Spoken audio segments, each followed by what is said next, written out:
Hello students, we are doing, as you already know, that we are doing the dissolution of the partnership form.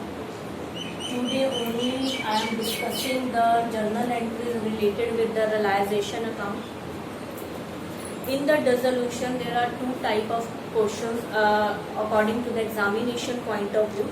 The two type of questions will be asked you in the examination. One is the preparation of the accounts and second one is about the journal entries in which the transactions are to be given and you have to be done do the journal entries. In the journal entries, the realization expenses, the entries related with the realization expenses is very important part of in it. The entry maximum, the entry related with the realization will be asked to you if the journal entries are to be asked in the examination. So firstly, what is realization expenses? When the firm is to be dissolved, then there are some expenses are to be incurred, like if when the assets are to be sold out, the liabilities are to be paid out, there are some expenses are to be borne by the firm. That expenses is called the realization expenses. And in this case there are some possibility will be arised related with the realization expenses, like who is bearing the expenses and who is paying the expenses. There are the two parties, one is the partners and one is the firm. So the four possibilities which can be arised in the payment of the realization expenses. The first one is the borne and paid by the firm. It means that the expenses must be bear by the firm as well as paid by the firm. So in this case, the entry will be realization account debit to bank account. Okay, in the realization account to bank account and in the bank account by realization. The second possibility will be that the expenses are bear by the firm but it is paid by the partner. In this case, the firm have to be paid the amount to the partner. So the entry is realization account debit to partner's capital account.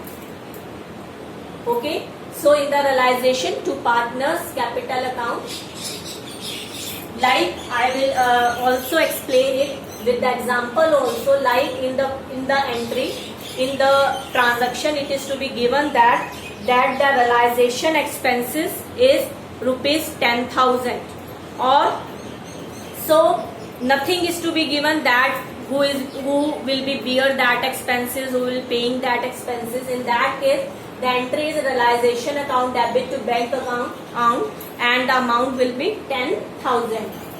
In the second case, if it is given that the realization expenses of amounting 10,000 were paid by the partner. In this case, it means that it will be bear by the firm but it will paid by it was paid by the partner. In that case, the entry becomes realization account debit to partner's capital account 10,000.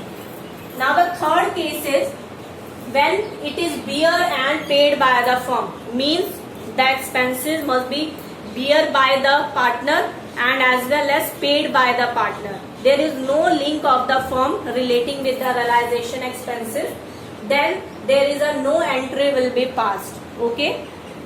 B. Then fourth case is that is the expenses will be bear by the partner but paid by the firm.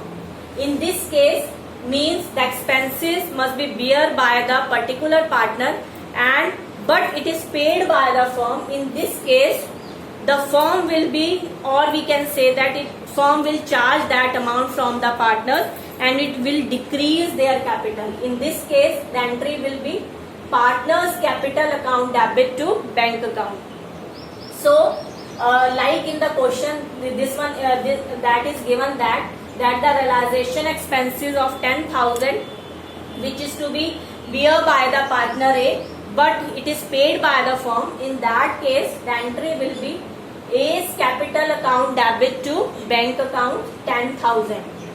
In the A's capital, we have to be shown to bank account, and by 10,000 we will decrease his capital. Okay. So these are the four possibilities which can be arised in the relating with the realization expenses. In the table, the same transactions are to be shown with the journal entries, which will help you to understand more this concept. So I hope you understand the concept. Thank you and have a nice day.